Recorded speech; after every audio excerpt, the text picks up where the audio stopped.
Canada has fallen, and if you need proof of this, you only need to look to the fact that euthanasia is now the #1 leading cause of death in Canada. Euthanasia being that of through Canada's MAID program, medical assistance in dying, or as it should be called, government-assisted suicide. Well, if this is the #1 leading cause of death, then we can see whatever's going on in your society is clearly not that of a healthy one. This is a story that would only be reserved for that of the most dystopian and Orwellian of novels. But here's the deal, friend. You have to realize that you're living in one. Many people just don't want to actually address that fact. Quite an interesting thing when you come to actually think about the nature of what this leads to, and why it's so important to pay attention to this is because what seems to happen in Canada always drip feeds down to the United States. So now let's go ahead and jump into this video. Canada's euthanasia regime. How many more will die in the name of compassion? And that's a fantastic question. Casual observers may understandably believe the Canadian government euphemistically refers to medical assistance in dying, or MAID, being reserved for patients who have terminal diagnosis or are experiencing unbearable suffering. But that would be a mistake. In August, the Associated Press reported a story about Alan Nichols, a 61-year-old man with a history of depression who in 2019 was briefly hospitalized because he thought he might be suicidal. Within a month of his hospital stay, he requested euthanasia and was killed despite protests from family members who said he had not been taking his medication and did not have the capacity to make the decision to die. His application for euthanasia listed only one health condition as the reason to request to die, the AP had reported: hearing loss. If that doesn't make your skin crawl, I don't know what will. Bro was having a tinnitus problem, and because of it, he was like, you know what, I'm going to say this is the issue, and some doctor just signed off on the fact of him stepping into the pod. And I cannot get over how much this bugs me, because the fact that you're giving government the power to decide who's willing to live and die, and while they do currently have it because they have a monopoly on violence, this is something that gets socially inculcated, and with it, it becomes culturally accepted and then pushed.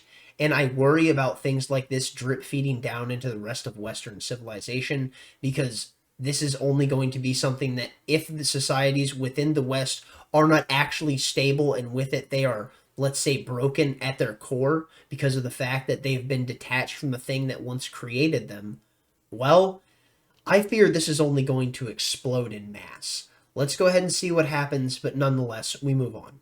Since Canada amended its criminal code in 2016 to legalize assisted suicide and medical assistance in dying, which the code previously recognized as culpable homicide, understandably so, eligibility for the procedure has been expanded. The original law required natural death to be reasonably foreseeable and for the patient's medical condition to be grievous and irredeemable. In 2021, the requirement that death be reasonably foreseeable was dropped. Today, anyone over the age of 18 with a serious illness, disease, or disability, even if they are otherwise healthy, can be euthanized. Whether mature minors can consent to be killed is currently under consideration. I'm going to go ahead and read that one more time so you can go ahead and have that thought ruminate. Whether mature minors can consent to be killed is currently under consideration. So what they're doing here, and I really, really hate when people start to do this, because I'm starting to see this shift happen more, and you need to address it and realize that it's happening, is that the corporate press keeps talking about the fact of, well, minors consenting. Minors can't consent, because the thing is, if you use that argument, the most despotic and depraved people among us will gladly use this, and they will do the most horrific of things with this as their argument. You do not need to use much of your imagination to know what they will do with the argument of saying that children can consent. That is an absolute no-go. Now what do we have? Next year, Canada's medicalized killing regime, already one of the most permissive in the world, is set to expand again. My word, could you imagine? That would just be unbelievable if they were to do something like that. Thankfully, we know something like that would never happen. Well, unfortunately, as we can see here from NPR, Canada's expanding categories for medical assistance in death. Clearly, it's happened again. But thankfully, there's nothing like propaganda that's being pushed around certain companies or that are just being thrown into the zeitgeist that are promoting things like suicide, that are making it seem like it's a noble action for people to go through. No, that's just ridiculous. Roll the clip. Last breaths are sacred. When I imagine my final days, I see bubbles. I see the ocean. I see music. Even now, as I seek help to end my life, there is still so much beauty. You just have to be brave enough to see it.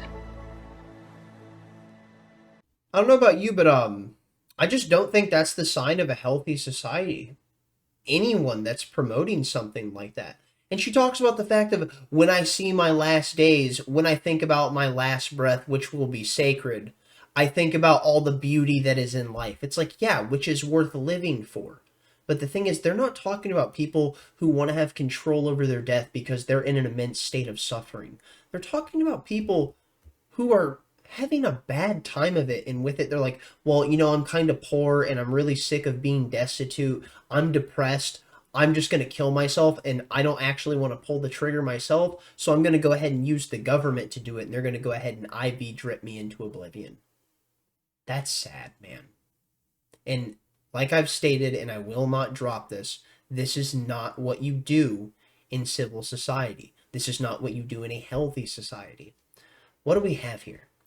From NPR, Canada has allowed terminally ill patients to end their lives with medical assistance since 2016, and eventually, even as early as next March, Canadians living with severe mental illness could be eligible under the law known as Medical Assistance in Dying, or MAID. But as you might imagine, this has raised many ethical and moral questions, both about the motivations of healthcare workers who might offer the option and also the competence of patients who might request it. Yeah, there's a lot of moral conundrums there. And with it, they went ahead and steamrolled on with that. What do we have here? Canada to legalize assisted suicide for drug addicts. Canada's Veterans Affairs offers assisted suicide to veteran with PTSD. Disabled Canadian Army veteran Paralympian blasts government for offering to euthanize her when she complained about how long it was taking to install a stair lift at her home. Unbelievable. And now we go on to one of the most egregiously disgusting ones of all. Minors should be eligible for assisted suicide, Trudeau government committee says. And this is just one of the many reasons of why I will never trust government, is because there is anyone within a position of power that can push something like this that will be influencing what happens with your children. It is disgusting. Wow. Just, minors should be able to be eligible for assisted suicide. This goes back to what I said before about the fact of them saying, oh, well, minors can consent, except they can't. The fact that you're trying to push this, I've said it once and I'll say it again. This will be used by the most horrific of people to do the most abhorrent of things to the most innocent among us. But no, don't you worry. The people in government just mean well. That's why they're promoting things like assisted suicide for kids. And now what do we have? Euthanasia is now a leading cause of death in Canada, and ethicists are freaking out. Really? After all of that, where we made it so easy for all of these people to access this, it's now one of the leading cause of deaths? Oh wait, no, the leading cause of death? And you're telling me that ethicists are freaking out about this? Yeah, I wonder why. Wow, it's so surprising. Well, when was this written? August 12th, 2022. And now we go here. Oh, look at that. October 27th, 2023. Number of assisted suicide deaths jumped more than 30% in 2022, report says. So, we can see that here in 2022, it was the leading cause of death. And now we jump over and we see that those numbers jumped up 30%. Well, what have they gone up since then? These are things that are, I believe, have a possibility to grow exponentially if not controlled, because there's only going to be more decay, which is going to be consistently pushed by centralized control from the government. And I worry about the fact of this being something that becomes socially inculcated in many people, and it just becomes acceptable to do. It's literally a Futurama bit. There's literally a Futurama thing that happens in the first episode. Futurama thing, my goodness. There's a scene that happens in the first episode of Futurama where Fry goes to the future, and when he does, he comes out, and there's people standing in line in front of a pod. And it's a suicide pod. You step in, and it literally kills you in whatever way you decide. Is that not the most insane thing that we've actually reached the nature of what television was making jokes about 20 years ago? That is how far we've fallen. We've literally become the technocratic hellscape that comedians once joked about. Now what do we have? Canada's new euthanasia laws carry upsetting Nazi-era echoes, warns expert.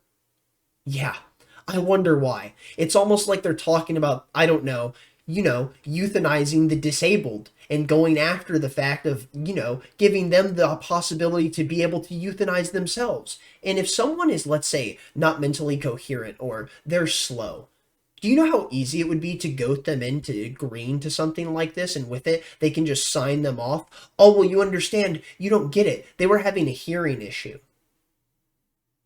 Yeah, that'll be the argument that they use, something ridiculous along those lines, and things like this will only get worse because the snowball will consistently pick up speed, and with it, it will only grow in size and strength. And when something like this grows and its power is felt, when it truly impacts the base of society, it's going to be a detrimental blow that may be unrecoverable. And this is why I keep referencing the fact about us not being a healthy society. Because if we continually go down this path, it will be unrecoverable, and we will fall just like that of Rome. I'm going to go ahead and leave it there. Thank you for watching if you got this far. Thumbs up if you liked it, thumbs down if you didn't. Tell me where I'm wrong in the comment section down below. Everything will be in the link in the description down below as per usual. All of my links for all of the stuff that I use in every single video will always be down there, so you can go check out the sources. Thank you for watching. Stay lovely, stay great. Tell someone you love them. Peace out.